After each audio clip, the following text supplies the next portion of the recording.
What exactly is a galaxy? And how many stars does it take to make one? These seemingly simple questions have puzzled astronomers for decades. We've all seen stunning images of galaxies, massive collections of stars swirling through space. Our own Milky Way contains hundreds of billions of stars, so defining a galaxy should be straightforward, right? Well, not quite. Galaxies come in all shapes and sizes. Some are spirals, others are elliptical, and some have no defined shape at all. They're made up of stars, gas, dust, and mysterious dark matter. But how many stars does it take to go from a cluster to a galaxy? Astronomers have tried to set some guidelines. 5 stars, that's a group. 100 or more? Now you've got a cluster.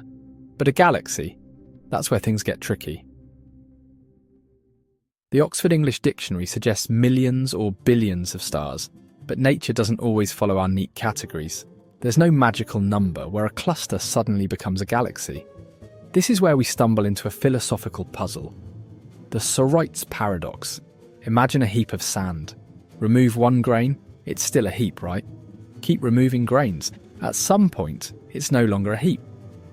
But when exactly can a single grain make the difference? The same problem applies to galaxies.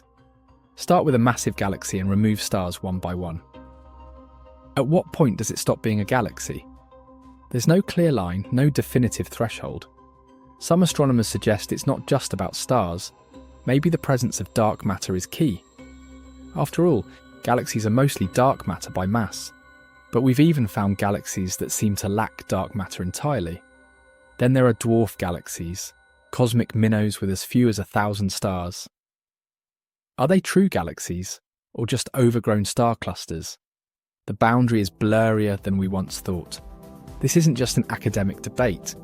It affects how we understand galaxy formation and evolution. If we can't agree on what a galaxy is, how can we study how they develop? But here's the fascinating part. Despite this uncertainty, we've learned an incredible amount about galaxies. We know they formed in the early universe, emerging from primordial gas clouds. We've observed galaxies from when the universe was less than 1 billion years old. And we've discovered that galaxies aren't isolated islands. They interact, collide and merge over cosmic time. Our own Milky Way is on a collision course with Andromeda. In about 4.5 billion years, they'll merge to form a giant, elliptical galaxy. So while we may not have a perfect definition, we're constantly expanding our understanding of these cosmic structures. From the smallest dwarfs to the largest superclusters, galaxies continue to amaze and inspire us with their complexity. The next time you look up at the night sky, remember that you're seeing just a tiny fraction of our galactic neighbourhood.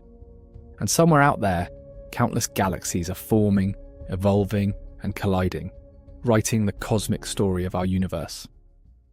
In science, sometimes the most basic questions are the most profound, and in the case of galaxies, we're still searching for answers. It's a humbling reminder that even with our advanced telescopes, there's still so much we don't know about our universe.